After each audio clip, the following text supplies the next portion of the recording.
자, 금요일입니다. 벌써 일주일이 금방 지나갔네요. 요한일서 5장 13절에서 21절 말씀을 가지고 오늘도 힘내시고 믿음의 확신 가운데서 오늘도 승리하시기를 주의 이름으로 축복합니다. 자, 오늘 우리에게 주신 기도 제목 같이 한번 나누겠습니다. 따라 하십니다. 믿음으로 나를 지키고 죄와 우상으로부터 공동체를 살리게 하소서. 네. 어느 박물관에 수천 년 된 고대의 씨앗이 전시되어 있었습니다. 그 씨앗은 오랜 세월 동안 딱딱하고 메마른 껍질 속에 갇혀 있었습니다. 겉으로 보기에는요, 완전히 죽은 것처럼 보입니다. 그런데 학자들이 그 씨앗을 가져다가 적절한 습도와 온도, 그리고 영양분이 있는 땅에 심었더니 놀랍게도 그 수천 년 된 씨앗이 싹이 나고 꽃을 피웠습니다. 수천 년이라는 긴 시간 동안 그 작은 씨앗 안에 생명이 죽지 않고 지켜졌기 때문에 가능한 일이었어요. 우리의 신앙도 이와 같습니다.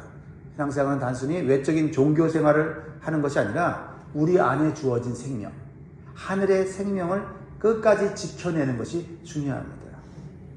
왜냐하면 어두운 세상은 끊임없이 우리의 믿음을 흔들고 확신을 빼앗아가고 기도의 줄을 놓게 만듭니다. 그렇다면 우리는 이 거친 세상 속에서 내 신앙을 어떻게 무엇으로 지켜야 되겠습니까? 오늘 본문 요한일서 5장 마지막 부분은 사도 요한이 소아시아에 있는 성도들에게 우리의 믿음을 어떻게 지켜야 되는가, 끝까지 지킬 수 있는 비결을 우리에게 가르쳐주고 있습니다. 오늘 이 말씀을 통해서 여러분의 신앙의 뿌리가 단단해지기를 주의 이름으로 축복합니다. 첫 번째는요, 영생의 확신을 가져야 합니다. 영생의 확신을 가져야 됩니다.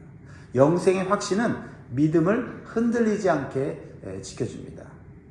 오늘 본문 13절 같이 읽습니다. 시작. 내가 하나님의 아들의 이름을 믿는 너희에게 이것을 쓰는 것은 너희로 하여금 너희에게 영생이 있음을 알게 하려 함이라.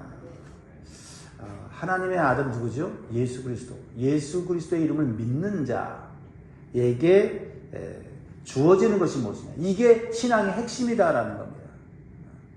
내가 교회에 얼마나 열심히 다녔냐, 내가 교회 안에서 얼마나 인정받는 사람이냐, 이거보다 더 중요한 것이 뭐냐면 예수 그리스도를 믿는 믿음이 있느냐는 거예요.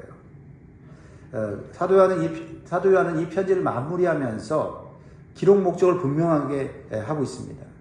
그것은 예수님을 믿는 성도들의 안에, 속에 뭐가 있느냐는 거예요. 겉이 아니라 속에 뭐가 있느냐?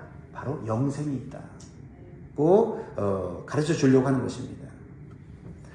사실 영생은요, 죽음 이후에나 겨우 얻게 되는 미래의 보상이 아닙니다. 예수 그리스도를 믿는 순간 우리 안에 소유된 현재적인 생명이라는 거죠. 그러니까 영생이라는 것은 시간적인 관점이라기보다는 영생이라는 것은 관계적인 관점이에요. 생명이신 예수님과 우리가 붙어 있으면 우리가 넘어지고 자빠지고 쓰러지고 흔들려도 예수님과 함께 있기 때문에 우리는 이미 영생 가운데 거한다라는 겁니다.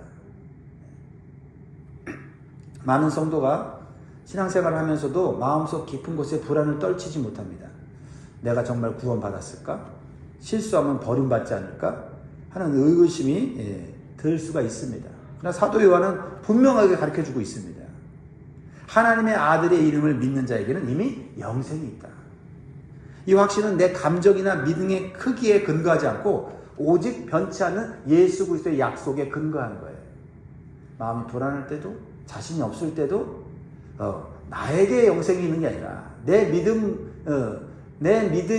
그 영생을 지키는 것이 아니라 예수 그리스도가 완전하시고 변치 않는 사랑으로 우리와 함께 계시다고 하는 그 약속이 나를 지켜주는 거예요. 할렐루야. 그것을 믿는 겁니다. 건물의 화려함보다 중요한 것이 건물의 기초이듯이 신앙의 기초는 내가 얼마나 잘 믿느냐가 아니라 내가 누구를 믿느냐에 달려있다라는 거예요. 사랑하는 여러분, 정말 우리가 어떤 신앙의 본질을 지켜야 되겠습니까? 감정과 상황에 휘둘리지 말고 복음의 기초로 다시 돌아가시기 바랍니다. 매일 아침 나는 영생을 가진 자다. 나는 예수님과 연결된 사람이다. 당당하게 선포하면서 하루를 시작하시기 바랍니다. 이 구원의 확신, 영생의 확신이 여러분의 영혼을 든든히 지켜주고 어떤 풍랑 속에서도 평안을 누리는 복된 삶이 되시기를 주의 이름으로 축복합니다. 두 번째로 나 자신을 지키는 믿음, 그것은 무엇이냐? 하나님의 뜻에 합당한 기도는 반드시 응답된다. 기도 응답에 대한 확신이에요. 이것은 하나님의 자녀된 자에게 특권입니다. 그래서 하나님의 뜻에 합당한 기도를 하고 응답을 받은 성도들의 특징은 뭐냐면 마음에 담대함을 갖게 된다는 거예요. 담대함을 갖게 된다. 14절 15절 봅니다. 그를 향하여 우리가 가진 바 담대함이 이것이니 그의 뜻대로 무엇을 구하면 들으십니다. 여러분, 우상은요, 사람들이 만들어 놓고 거기에 간절히 기도하지만 우상은 사람의 기도를 들어주지 않습니다. 들어줄 수 없죠. 예. 공허한 것이고 허무한 것이기 때문에 그렇지 않습니까? 그런데 하나님은 살아계시기에 우리의 기도를 들으셔요. 특별히 하나님의 자녀의 기도를 반드시 응답하십니다. 예. 무엇보다도 하나님의 뜻대로 하는 기도에는 하나님이 놀랍게 역사하신다 이 말입니다. 15절에 우리가 무엇이든지 구하는 바를 들으시는 줄을 안즉 우리가 그에게 구한 그것을 얻은 줄을 또한 아느니라. 신앙의 높은 단계는 뭐예요? 기도하는 것이죠. 믿음으로 기도하는 것이죠. 또 기도하고는 하나님이 응답해 주실 것을 미리 믿고 감사하는 것입니다. 할렐루야. 그렇습니다. 영생의 확신을 가진 자에게 나타나는 필연적인 특징은 뭐냐? 바로 하나님을 향한 담대함이에요. 그리고 그 담대함은 기도를 통해서 구체화되는 거죠. 요한은 기도의 만능 열쇠를 말하기 전에 중요한 전제를 붙이죠. 그것이 뭐예요? 그의 뜻대로 구하는 거예요. 그의 뜻대로 구한다. 물론 우리가 하나님의 뜻대로 구하지 않아도 하나님은 응답하세요. 뭐라고 말씀하세요? 네 기도를 바꿔라. 응답하시죠. 기다려라. 말씀하시죠. 그래서 하나님의 뜻대로 우리가 구할 때까지 하나님이 우리의 기도를 들어주십니다. 진정한 기도는 내 욕심을 하나님께 관철시키는 수단이 아니라 하나님의 뜻에 내 마음과 생각을 조율하는 과정이에요. 기도는요, 단순히 내가 원하는 것을 끄집어내는 그런 도구가 아니라 내 마음과 내 생각을 하나님의 뜻에 조절하는 시간이다 라는 것입니다. 우리가 하나님 뜻 안에서 구할 때 하나님은 반드시 응답하신다고 하는 믿음이 있어야 이 세상을 담대하게 살아가는 줄 믿습니다. 당장 눈앞에 결과가 나타나지 않는다 할지라도 하나님께서는 가장 선한 방식으로 응답하신다는 확신을 가져야 합니다. 그래야만 우리가 인내로서 믿음을 지키고 세상의 풍랑에 흔들리지 않게 되는 줄 믿습니다. 다시 한번 하나님의 자녀들에게 응답하시는 하나님을 믿으십시오. 그리고 기도의 초점을 내 욕망이 아니라 내 욕구가 아니라 하나님 뜻으로 옮기려고 하는 그런 자세를 갖고 이 땅 가운데서 승리할 수 있기를 주의 이름으로 축복합니다. 세 번째로 주시는 교훈은요, 범죄한 형제에 대한 올바른 태도는 나 자신과 교회를 지켜준다라는 겁니다. 죄에 대한 올바른 태도, 또 죄를 지은 사람에 대해서 어떤 태도를 가질 것인가를 성경이 가르쳐주고 있어요. 이 자세가 나도 살릴 뿐만 아니라 다른 사람도 살린다라고 말씀하고 있습니다. 죄를 안 짓는 사람은 없죠. 그래서 죄에 대한 올바른 태도가 중요한 것이죠. 16절, 17절을 보면 누구든지 형제가 사망에 이르지 아니하는 죄 범하는 것을 보거든 구하라. 그리하면 사망에 이르지 아니하는 범죄자들을 위하여 그에게 생명을 주시리라. 사망에 이르는 죄가 있으니 이에 관하여 나는 구하라 하지 않노라. 모든 불의가 죄로 돼 사망에 이르지 않은 죄도 있도다. 지금 사도 요한은 사망에 이르는 죄, 사망에 이르지 않는 죄를 말하고 있어요. 여기서 핵심은 뭐냐면은 어떤 죄든지 하나님께서는 회개할 기회를 주시고 회복할 기회를 주신다는 것을 말하고 싶은 거예요. 사망에 이르지 않은 죄가 뭔가? 거기에 너무 초점을 맞출 필요가 없어요. 죄를 지었다면 정죄하고 저 사람 끝났다라고 아니라 죄를 지었을 때 하나님 앞에 다시 나아가 회복할 수 있다고 하는 믿음을 가져야 된다는 거죠. 나뿐만 아니라 다른 사람이 그런 죄를 지었을 때 저 사람 저 죄 짓고 이제 끝났다라가 아니라 하나님 오늘 말씀하세요. 그를 구하라. 그 형제를 구하라고 말씀하세요. 얼마나 하나님의 마음이 너무나도 참 넓고 크시다는 것을 우리가 이 말씀을 통해서 알 수가 있습니다. 몸의 한 부위가 상처를 입으면 다른 지체들이 그 부위를 보호하고 감싸듯이 형제를 위한 중보는 교회를 살리는 강력한 보호막이 된다라는 겁니다. 동시에 누군가를 위해 기도하는 마음은 나의 영혼이 정죄와 냉혹함으로 굳어지는 것을 막아주죠. 형제를 살리는 기도가 결국 나 자신과 교회의 영적 건강을 지켜내는 비결인 줄 믿으시기 바라요. 판단의 언어를 멈추고 긍휼의 언어를 선택할 때 우리 교회는 진정한 생명의 공동체가 되어질 줄 믿습니다. 자, 네 번째로 우리가 주신 교훈이 있습니다. 하나님을 아는 지식이 있는 성도는 사단과 우상으로부터 자신을 지킬 수가 있다라는 것입니다. 하나님을 아는 지식, 이게 중요합니다. 세상에 많은 지식을 알아도 그 지식으로는 우리의 영혼을 지킬 수 없어요. 우리의 생명을 지킬 수가 없어요. 단지 이 땅에서 살아가는 처세수를 배울 뿐이죠. 그러나 하나님을 아는 지식은 우리의 믿음과 우리의 영혼과 우리의 생명을 지킬 수 있는 참된 지식인 줄 믿습니다. 그래서 18절에 이렇게 말씀하고 있죠. 같이 한번 읽습니다. 시작. 하나님께로부터 난 자는 다 범죄하지 아니하는 줄을 우리가 아노라. 하나님께로부터 나신 자가 그를 지키심에 악한 자가 그를 만지지도 못하느니라. 마지막으로 사도 요한은 굉장히 중요한 원리를 우리에게 말하고 있어요. 우리가 누구에게 속해 있는지를 분명히 알아야 된다라는 겁니다. 이것이 신앙의 생명을 지킬 수 있는 길이라는 겁니다. 하나님께로부터 난 자는 다 범죄하지 않는다라고 말씀하고 있습니다. 이 얘기는 뭐예요? 죄를 전혀 안 짓는다는 말이 아니에요. 계속해서 죄를 짓지 않고 죄에 지배당하지 않는다라는 것입니다. 우리는 실수합니다. 우리는 넘어집니다. 또 유혹에도 우리는 자빠집니다.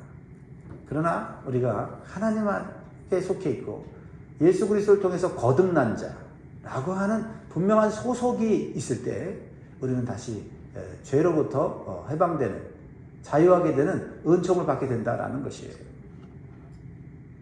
무엇보다도 우리 안에 계신 예수 그리스도께서 우리를 지키시기에 악한 자가 우리를 소유할 수 없다라고 하는 분명한 확신을 우리에게 주고 있습니다. 여러분은 누구에게 속한 자입니까? 이것을 새해부터 분명히 하셔야 됩니다.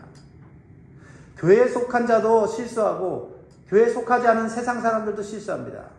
그러나 세상의 사람들은 실수하고 죄짓고 타락하면 회복의 기회가 없지만 우리는 예수님께 속해 있기에 실수하고 죄를 지었을 때 예수 그리스도 십자가 앞에 나아가 우리의 죄를 고백하면 주님께서는 보혈의 피를 흘리셔서 우리를 씻어주시는 줄 믿습니다. 물론 죄를 짓지 않기 위해서 애를 쓰고 발버둥 쳐야죠.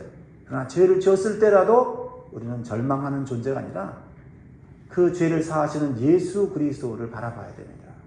그리고 예수 안에 사는 길을 걸어가야 된다라는 것입니다.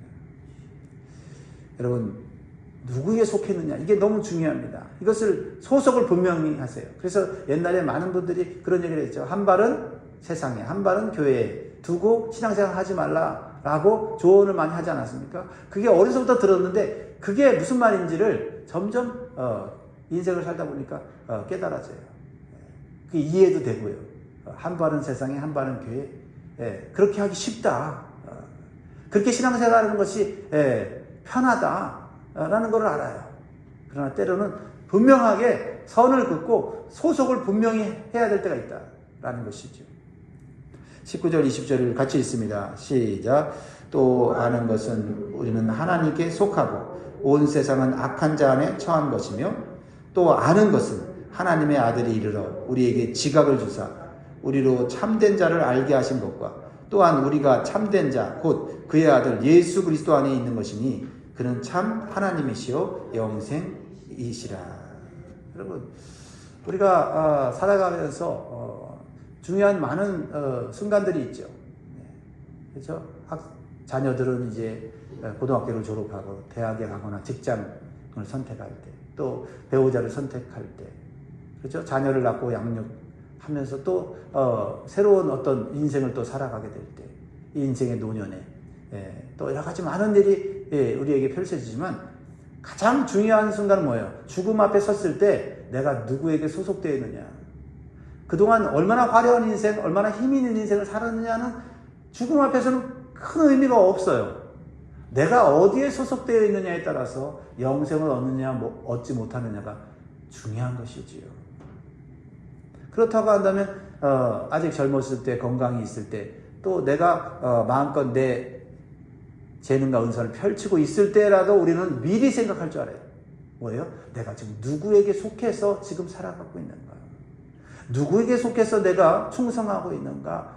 라는 것을 미리 당겨서 생각할 수 있다면 그 사람은 이미 영원한 삶을 살고 있는 성도인 줄 믿으시기 바랍니다.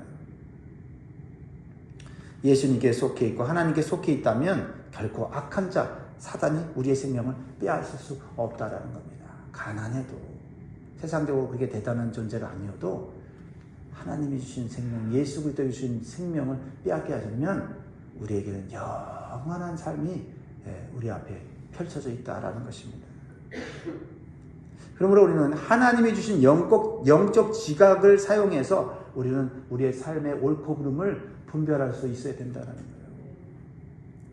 무엇보다도 우리를 넘어뜨리게 하고 우리의 소속과 정체성을 흐리게 만드는 아담과 하와가 왜 무너졌습니까?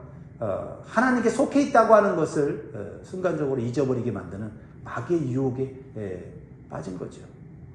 그렇죠? 너도 하나님처럼 될 수 있다. 즉 하나님 없어도 얼마든지 살 수 있다 라고 유혹한 거 아닙니까? 그래서 요한일서 5장 21절 마지막 절은 이렇게 끝맺고 있어요. 같이 있습니다. 자녀들아 너희 자신을 지켜 우상에게서 멀리하라. 여러분, 우상 우습게 보면 안 됩니다. 우상은 눈에 보이는 불상만이 아니에요. 하나님보다 더 의지하는 대상, 하나님보다 더 두려워하는 상황, 하나님보다 더 사랑하는 자기 자신까지도 모든 우상이 될 수 있다라는 것이죠. 우리의 마음의 왕자는 결코 비어 있어서는 안 돼요. 하나님으로 채워지지 않으면 반드시 우상이 삐집고 들어와서 그 자리에 왕자를 차지합니다. 그리고 우리를 다스리는 거죠. 우리의 영혼을 흔들어 놓는 겁니다. 좌지우지 끌고 다니는 거죠. 그러므로 우상을 이기는 유일한 길은 날마다 참되신 하나님 예수 그리스도 안에 거하며 그분을 진정한 나의 왕으로 반복해서 모시면서 순종하는 길밖에 없는 줄 믿으시기 바랍니다. 사랑하는 여러분, 삶의 매 순간 이 선택이 나를 하나님께 더 가까이 가게 하는가? 유익이 되는데 하나님부터 멀어지는가? 잠시 멀어져도 이 이익을 내가 선택해야지 라고 하는 유혹에 여러분 빠질 때, 여러분, 하나님께 가까이 가지 않는 것, 영생을 주신 예수 그리스도와 가까워지지 않는 선택이라면 과감하게 내려놓을 수 있기를 주의 이름으로 축복합니다. 우리가 예수님께 속해 있을 때 결코 악한 자가 우리를 건드리지도 만지지도 못한다는 사실을 믿고 담대함으로 살아야 합니다.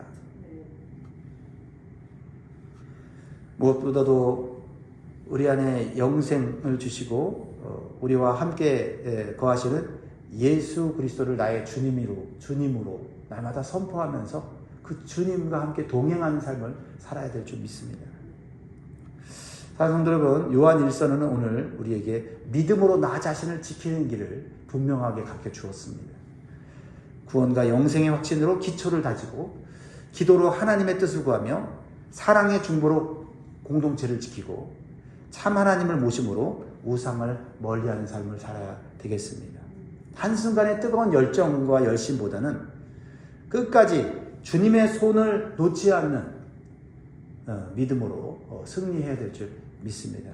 새해 사랑하는 우리 영광의 성도 여러분, 새해 다른 거 구하지 말고 우리 안에 주신 영생의 확신, 그리고 주님을 나의 왕으로 모시고 날마다 살아가는 복된 인생이 될 수 있기를 주의 이름으로 축원드립니다. 기도하겠습니다.